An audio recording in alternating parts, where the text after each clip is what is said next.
성경의 시작은 이렇게 시작을 하고 있죠. 창세기 3장의 인생은 다 죽어야 된다. 죄로 말미암아 원죄로 말미암아 하나님의 모든 약속이 끊어지게 되고 그 인생들은 심판받고 죽어야 된다. 이렇게 시작을 하고 있습니다. 어떻게 보면 인생 가운데 가장 불행이죠. 근데 여러분, 죽어야 된다는 이 인생 속에 하나님은 창세기 1장과 2장에 만드는 하나님께서 천지 만물을 창조하시는데, 이 천지 만물을 모든 것을 하나님이 정지시킨 것이 아니라 그 모든 것이 운행하고 있다는 것입니다. 저주받은 인간들에게 하나님이 천지 만물을 창조하신 것을 닫는 것이 아니라, 저주받은 인간들인데도 하나님은 천지 만물 창조하신 모든 역사를 지금도 운행하고 계시다는 것입니다. 어떻게 죽여야 될 인간에게 하나님은 죽이지 아니하고 우주 만물을 돌리시고 천지 만물을 돌아가게 만들게 하셨을까? 이렇게 지탱하는 힘이 무엇일까? 죄인 인간들이 죽어야 되는데 그래도 여러분, 그 은혜 가운데 지탱하는 힘이 무엇인가 라고 한다고 하면은 하나님의 긍휼입니다. 하나님이 그래도 죄는 밉지만은 여러분, 한 사람 한 사람, 안 믿는 한 사람 한 사람은 다 사랑하시는 거예요. 이게 바로 무엇이냐? 하나님의 긍휼하심으로 말미암아 오늘도 심판으로 시작되는 것이 아니라 하나님의 사랑으로, 하나님의 긍휼으로, 여러분, 지금 믿는 우리들도 하나님의 긍휼 속에 있고 안 믿는 그 사람들도 하나님의 긍휼 속에 있다는 것입니다. 이러한 모든 것을 가리켜서 이런 긍휼을 가리켜 뭐라고 이야기하느냐? 우리도 받고 안 믿는 사람들도 하나님의 긍휼 속에 살아가게 되는데, 이러한 긍휼을 가리켜서 어떤 긍휼이라고 하냐면은 우주적 긍휼이라고 이야기합니다. 우주적 긍휼. 그러니까 여러분, 이 우주는 하나님의 긍휼하심이 없으면 여러분, 당장 지금 1초 만에 모든 것이 여러분 파기가 되고 질서가, 혼돈의 역사가 나타나게 되고 모든 것은 멸망으로 시작될 것인데, 아직도 멸망당하지 않는 것은 무엇 때문에 그렇다는 거예요? 하나님이 우주에게 내려주시는 은총을 통하여서 우리도 살아가고 있고 안 믿는 사람들도 살아가고 있다. 오늘 여러분, 긍휼에 대한 단어를 깊이 묵상을 해보려고 하는 것입니다. 우리 여기 부모님들 계시지만은 그래도 다른 것은 다 정복을 합니다. 다 정복을 하는데요, 정복하려고 노력을 해도 가장 안 되는 하나의 대상이 있는데, 그것이 바로 뭐냐면요, 자녀들이에요. 자녀들. 이 자녀들만큼은 여러분, 정복된 것 같은데 정복할 수 없고, 아무리 노력을 해도 자녀들은 여러분 내 맘대로 안 되고 정복이 안 된다는 것입니다. 맞습니다. 자녀들 문제 부모님들이 안 돼요. 자녀들 문제 여러분 내 실력으로 안 됩니다. 그런데 여러분, 뒤는 문제가 있습니다. 이 뒤는 문제가 바로 무엇이냐면, 내 실력으로는 안 되지만은, 내 힘으로는 안 되지만은 하나님이 긍휼하심이 우리 자녀들에게 함께 하시면은요, 풀어지는 역사가 나타나게 되는 것이에요. 그래서 내 자녀를 살리고 내 자녀를 돌아오게 만들고 저주가 물러가게 하는 이런 모든 역사는 뭐를 만나야 된다? 하나님의 긍휼을 만나야 된다. 그래서 여러분들이요, 자녀들을 위해서 울며 기도할 때 이런 기도가 필요합니다. 하나님의 긍휼하심이, 성경에 나타난 긍휼하심이 내 자녀 아무개에게 함께 하옵소서, 긍휼이 임하게 하여 주시옵소서. 이러한 기도가 위대한 기도가 될 수가 있다는 것입니다. 그래서 여러분, 긍휼은 안 되는 자녀들의 문제가 해결받게 만드는 것이고, 저주로 걸어가는 자녀들의 길이 완전히 바뀌어서 복된 길로 돌아오게 만드는 것은 오직 뭐밖에 없다? 긍휼밖에 없다는 겁니다. 하나님의 긍휼밖에 없다는 거예요. 그래서 여러분, 어떻게 보면 여러분 가정에, 여러분 신앙생활하는 여러분 가정에 최고의 단어가 바로 뭐냐? 내 자녀를 돌아오게 만들고 내 자녀를 바꾸게 만드는 이 단어가 바로 뭐냐? 긍휼이에요. 긍휼. 그래서 여러분 가정의 최고의 단어는 바로 뭐냐? 복이 아니에요. 여러분 가정의 최고의 단어는 하나님의 긍휼. 이 긍휼하심만 나타난다고 하면은 곁길로 가는 자녀들이 돌아오고 세상에 춤추는 자녀들이 교회 와서 춤추는 그러한 역사가 나타나게 하는 이 단어가 바로 뭐냐? 하나님의 긍휼하심, 하나님의 긍휼. 이 복이 여러분 가정에게 함께 하시기를 간절히 바라고요. 오늘 여러분에게 세 가정을 소개를 하려고 합니다.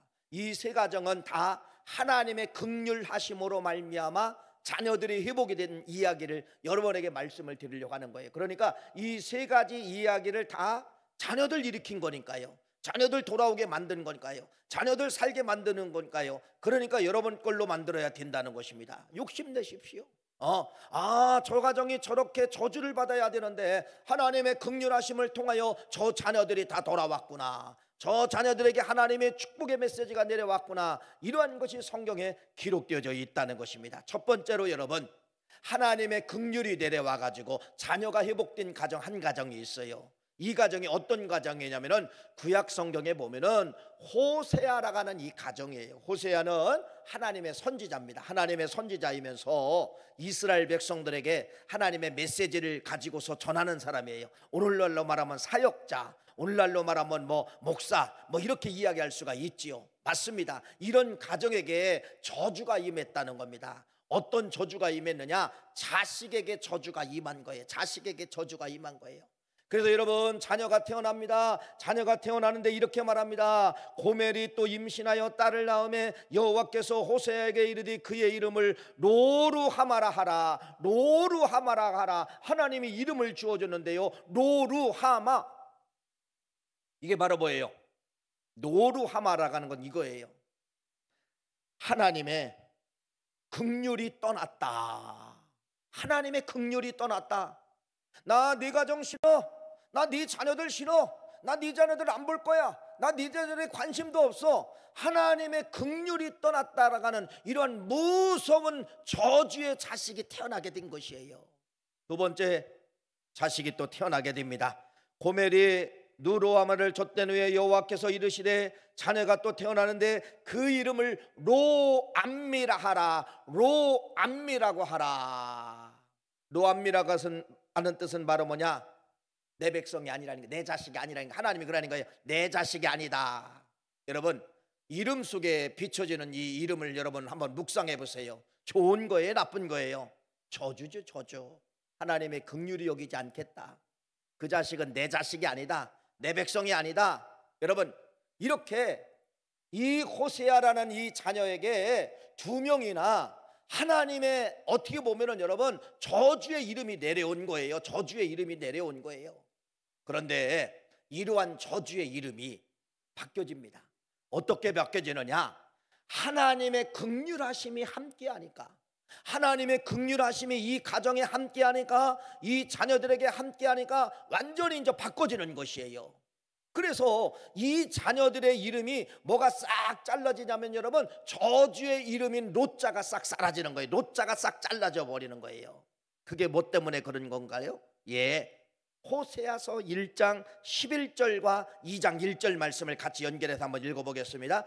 로자가 빠지는 거예요. 저주. 여러분, 로자라고 하는 것은 이 아이들에게 저주입니다. 하나님이 긍휼히 여겨주시지 않는다.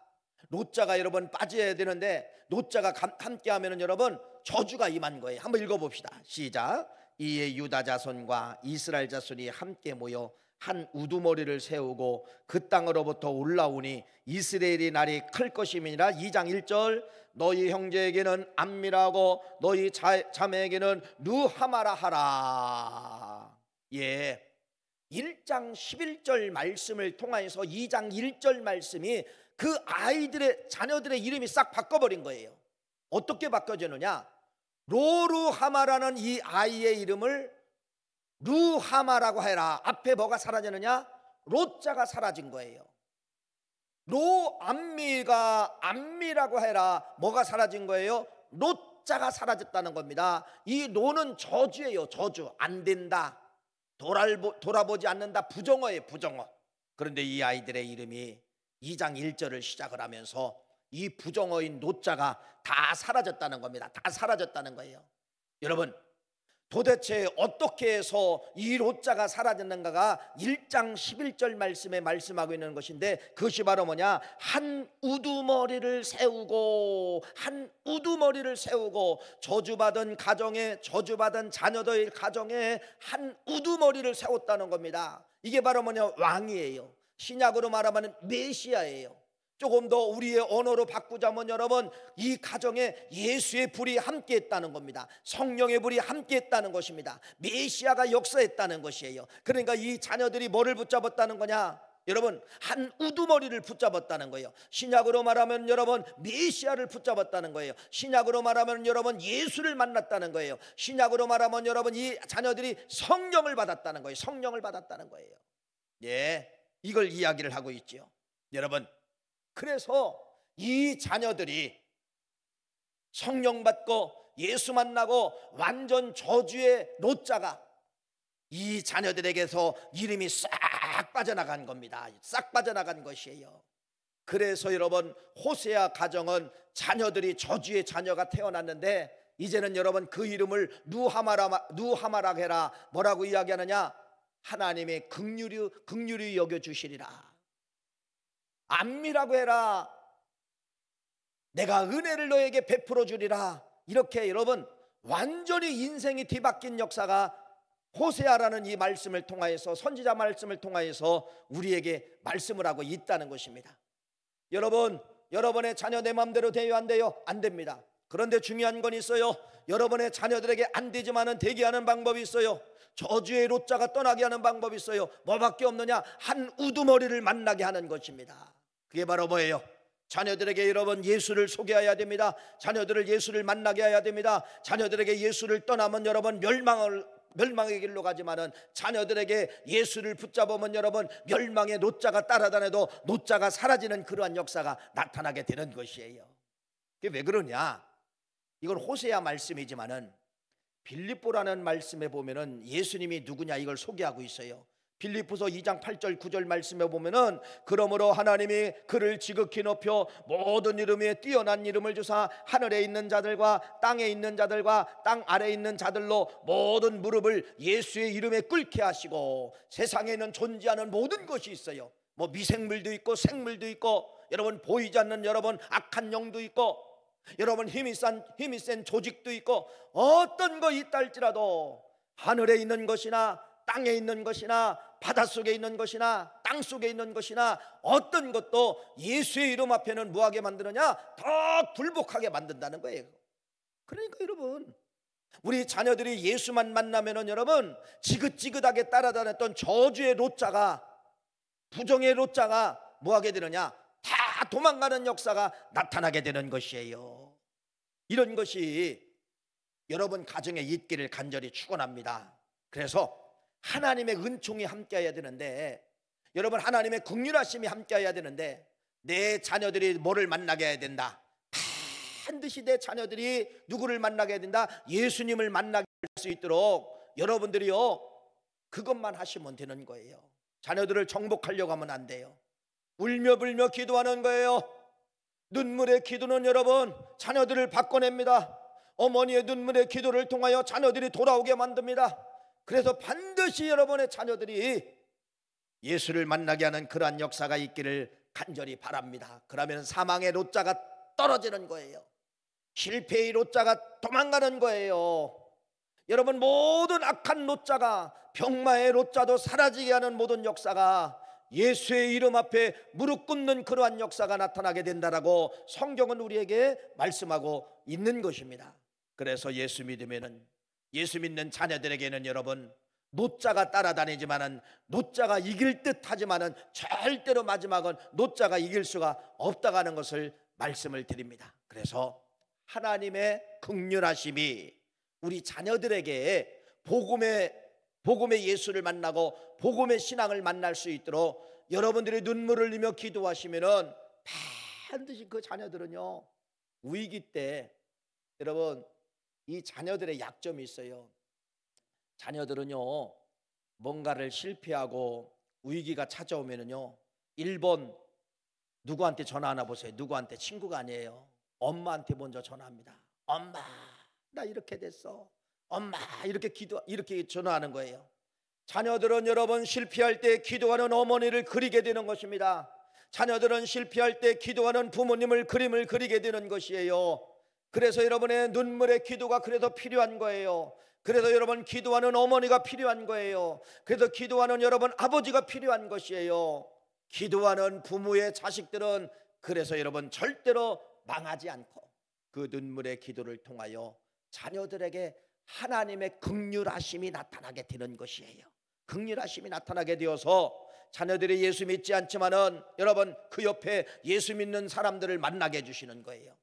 그 옆에 여러분 관계를 맺게 만드는데 교회와 관계를 맺게 되는 거예요. 신앙의 사람과 연결을 맺게 만드는 거예요. 이게 바로 무엇이냐? 하나님의 긍휼하심이다. 이렇게 말씀을 드릴 수가 있다는 것입니다.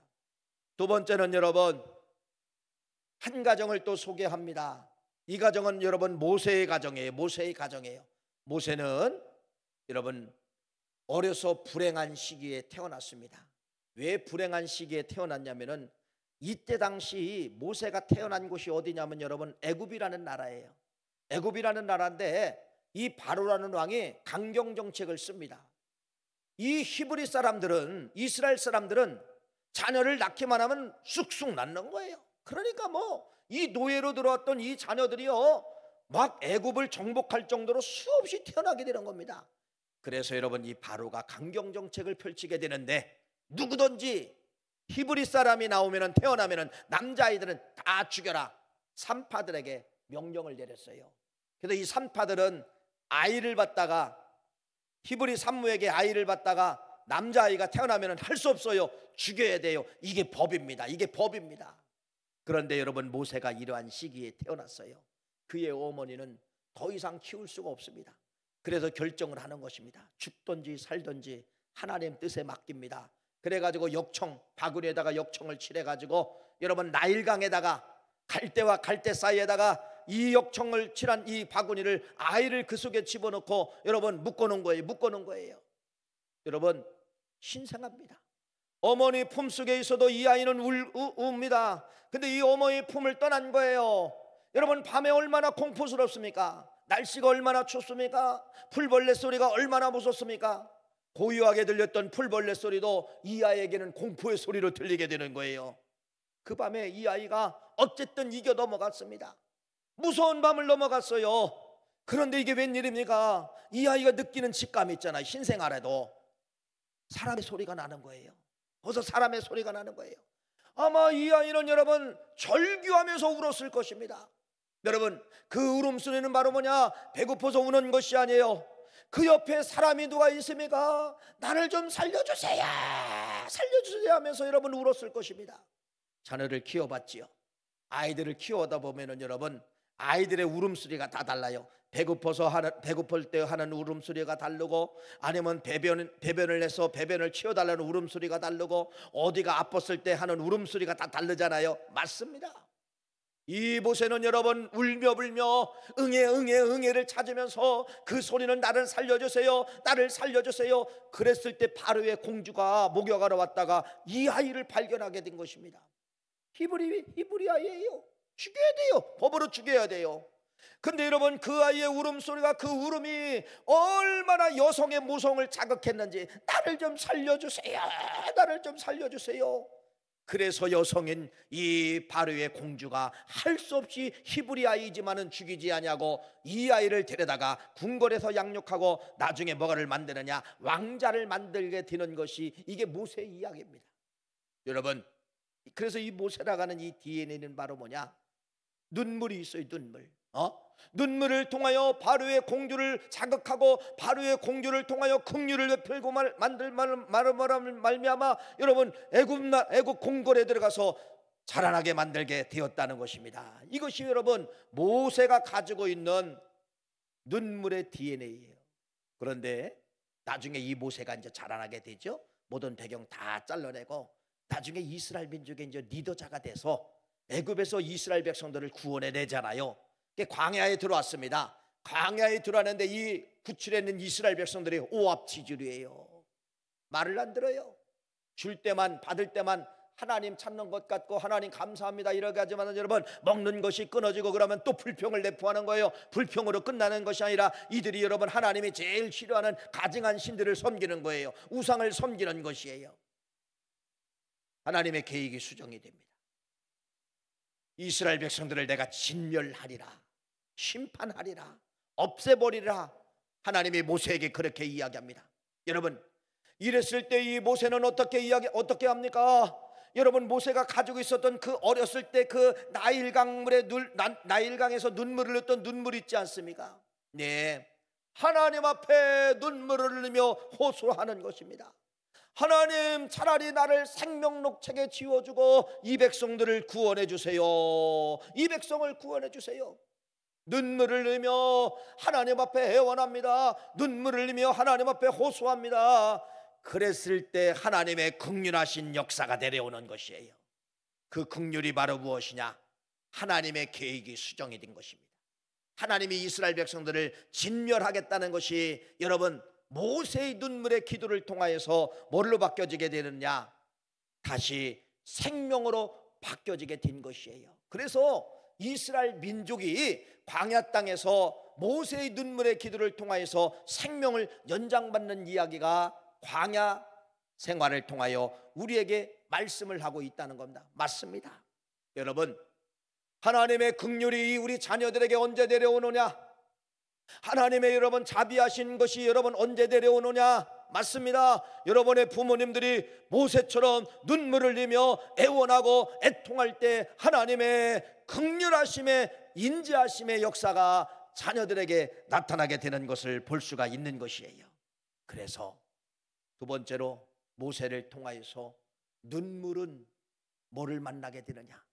자녀를 향하여 울며 불며 눈물은 하나님의 긍휼하신 역사가 함께하여서 진노를 내리겠다는 하나님의 진노가 걷어가시는 것이 어머니 아버님의 눈물을 통하여 자녀들이 살고 자녀들이 회복되어지는 그러한 역사가 나타나게 되는 것이에요. 그래서 눈물은 하나님의 긍휼을 받는 축복의 통로가 될 수가 있다는 것입니다. 서두에서 말씀을 드렸잖아요.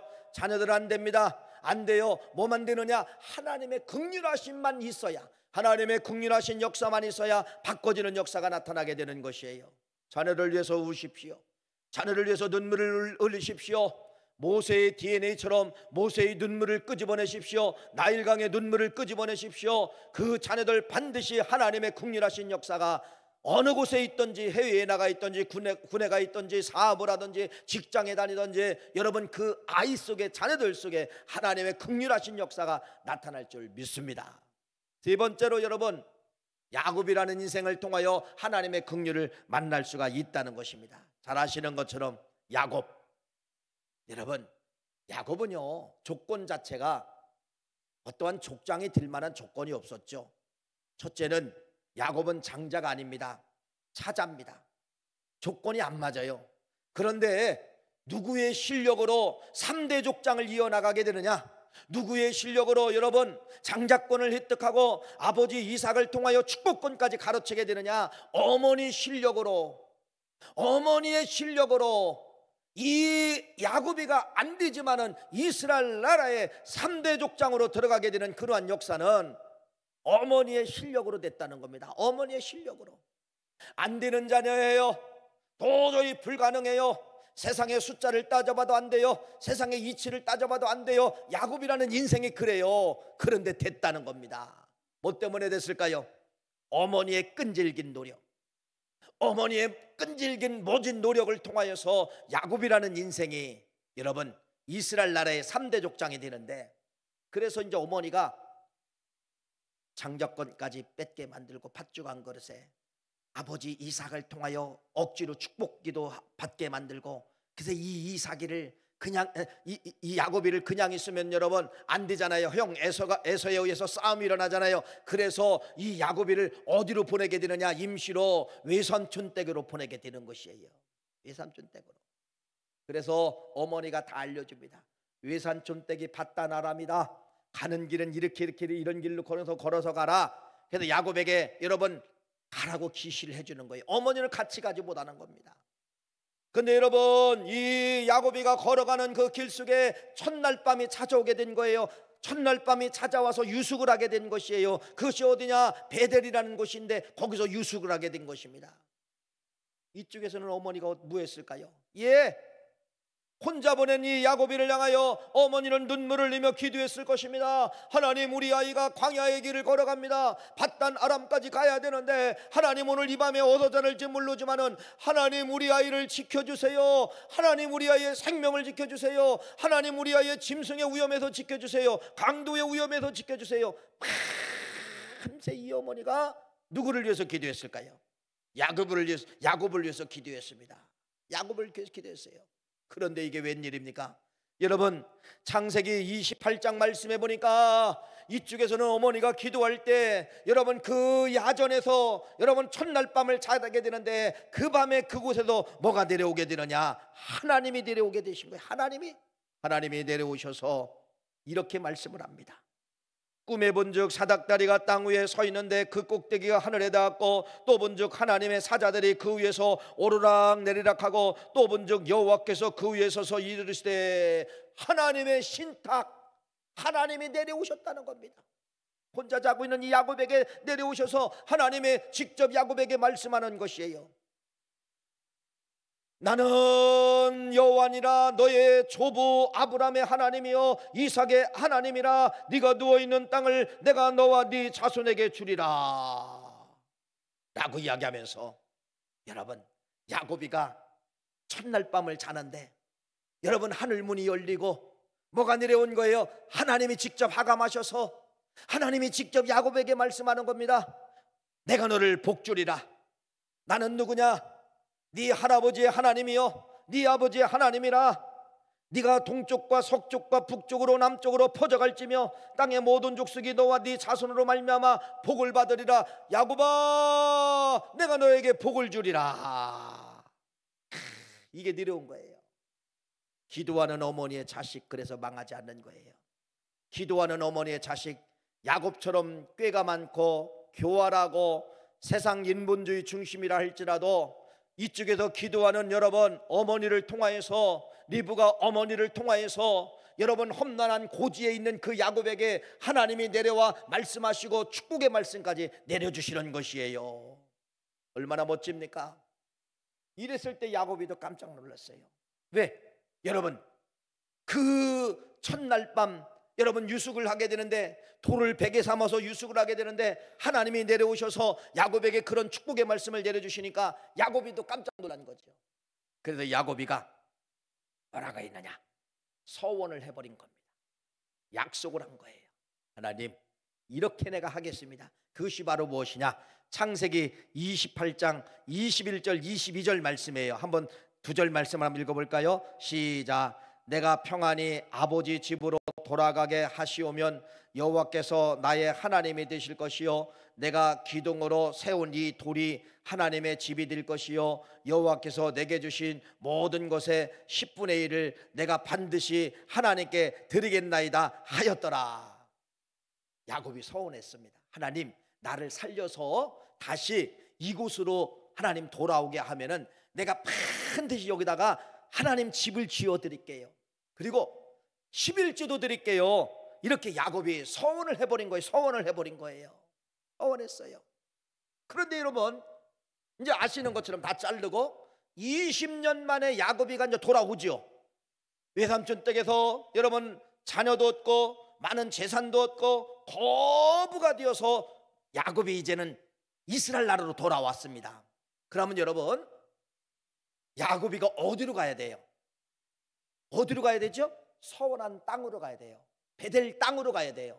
근데 이 야곱이가 20년 만에 거부가 돼서 돌아왔는데 20년 전에 하나님 앞에 내가 여기다 집을 지어 드릴게요, 내가 여기다 11조를 드릴게요, 이 약속을 완전히 망각하고 완전히 잊어먹고 어디다 집을 짓나 보세요. 어디다가? 숫곳에다가 집을 짓니다. 창세기 33장 17절 한번 읽어볼까요? 시작. 야곱은 숫곳에 이르러 자기를 위하여 집을 짓고 그의 가축을 위하여 우릿간을 지음으로 그의 땅 이름을 숫곳이라 불렀더라.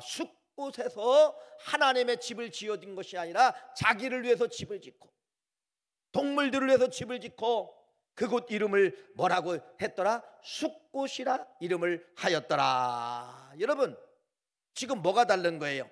20년 전 약속한 것을 20년 이후에 거부가 되어서 베델로 돌아가지 않냐고 엉뚱한 장소인 숲곳으로 돌아오게 되었다는 것입니다. 하나님과 약속을 망각하게 되었던 것이죠. 뭔가 여러분 보세요.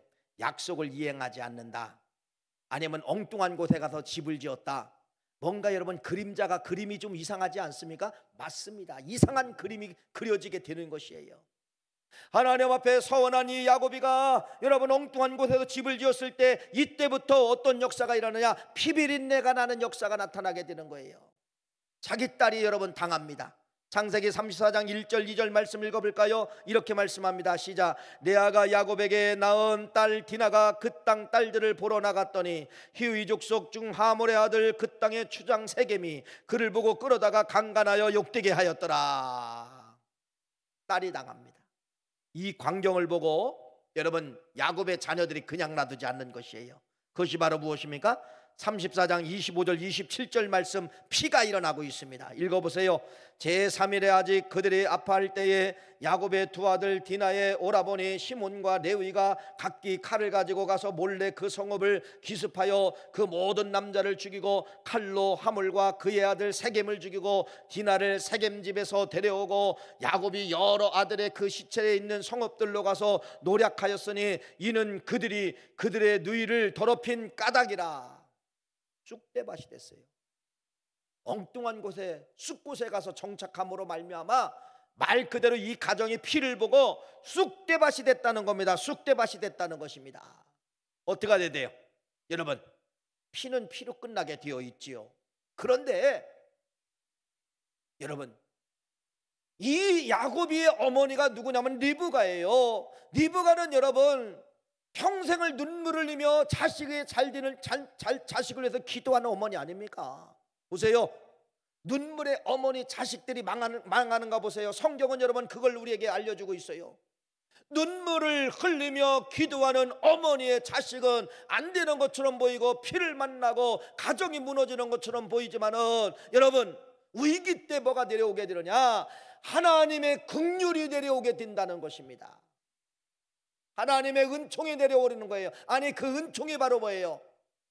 하나님의 말씀이 내려오게 된다는 거예요. 이게 무지 중요한 거예요. 그래서 여러분 여기 숲곳은 멸망받아야 될 곳이에요.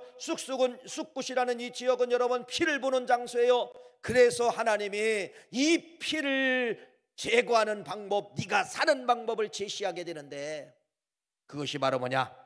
창세기 35장 1절 말씀입니다. 1절 말씀, 우리 화면을 좀 성경을 좀 뒤쪽에 있는 건데 먼저 틀어주세요. 창세기 35장 1절 말씀, 이게 이제 하나님의 긍휼입니다. 긍휼의 말씀이 내려온 거예요. 읽어볼까요? 시작. 하나님이 야곱에게 이르되 일어나 베델로 올라가서 거기 거주하며 네가 네 형 에서의 낯을 피하여 도망하던 때에 네게 나타나던 하나님께 거기서 제단을 쌓으라 하신지라. 이게 은총입니다.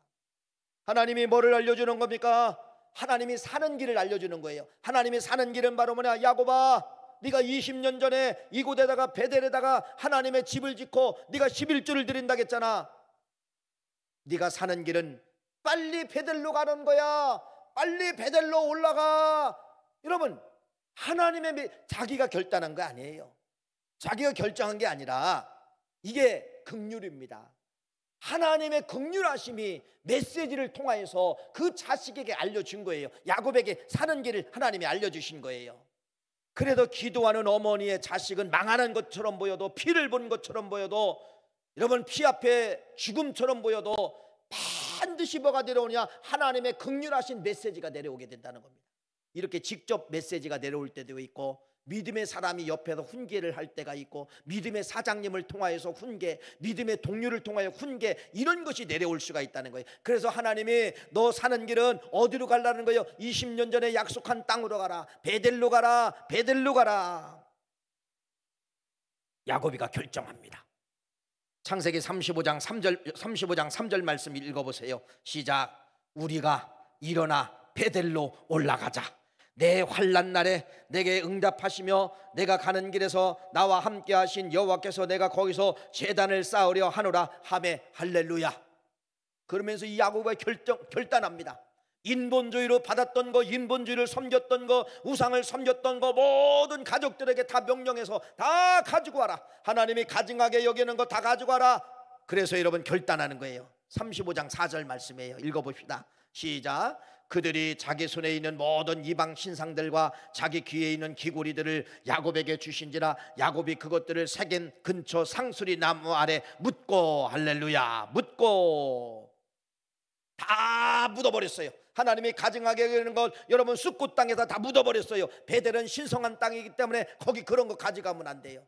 다 더러운 거, 가증한 거, 우상의 종류를 다 묻어버리고 이제 베델로 도착한 겁니다. 베델에서 무엇 했을까요? 창세기 35장 6절 7절 말씀 읽어보세요. 시작. 야곱이 그와 함께한 모든 사람이 가나안 땅 루스 곧 베델에 이르고 그가 거기서 제단을 쌓고 그곳을 엘베델이라 불렀더니 이는 그의 형의 낯을 피하였을 때에 하나님이 거기서 그에게 나타나셨음이더라. 할렐루야. 이게 야곱의 이야기입니다. 그러면서 여러분 그 뒤쪽 뒤 말씀 9절 10절 말씀은 하나님이 이제 오늘 읽은 본문 말씀이에요. 오늘 본문 말씀이 뭐라고 이야기하느냐? 야곱아, 이제는 네 이름을 야곱이라 부를 것이 아니라 무엇이라 부르라? 이스라엘이라고 불러라. 이게 이제 야곱의 인생의 이제 결론이죠. 이 결론이죠. 여러분, 야곱을 통하여서 하나님의 은총이 야곱에게 임하게 되는데 하나님의 이 긍휼하심을 통하여서 쑥곳에서 피를 만나고 쑥곳에서 전쟁 만나고 쑥곳에서 죽어야 되지만은 사는 생명의 길 베델로 올라가라. 하나님의 긍휼하심의 메시지가 내려와서 야곱이 결단하고 베델로 올라가서 이제는 야곱이라 하지 말고 네 이름을 이스라엘이라 하라. 이러한 메시지를 받게 되는 것이 야곱의 일생이었습니다. 오늘 이 말씀을 통하여 여러분 우리 자녀들에게 이러한 하나님의 긍휼하심이 내려와야 돼. 긍휼하심이 내려와야 돼요. 호세아를 통하여 우리 자녀들이 반드시 메시아 예수 성령 만나야만이 하나님이 그때그때마다 긍휼하심으로 역사합니다. 일어나 저쪽으로 가라, 일어나 돌아가라, 일어나 앞서가라, 이렇게 말씀하는 것이에요. 모세의 눈물, 여러분 모세의 눈물을 통하여 하나님의 긍휼하심이 내려옵니다. 야곱의 어머니의 눈물의 긍휼을 통하여 야곱 자식에게 이러한 하나님의 놀라운 긍휼이 내려오게 되는 것입니다. 서두에서 이런 말씀을 드렸죠. 다 정복해도 뭐만 안 된다? 자식들 안 되는 거예요. 어머니 아버지의 눈물의 기도를 통하여서만이 하나님의 은총이 자식들에게 내려온다는 이 사실을 믿고 여러분 끝까지 눈물을 흘려 기도하는 우리 어머니들, 우리 부모님들, 아버님들, 할머니, 할아버지 다 되시기를 간절히 축원합니다. 하나님 아버지 감사합니다. 고맙습니다. 오늘 귀한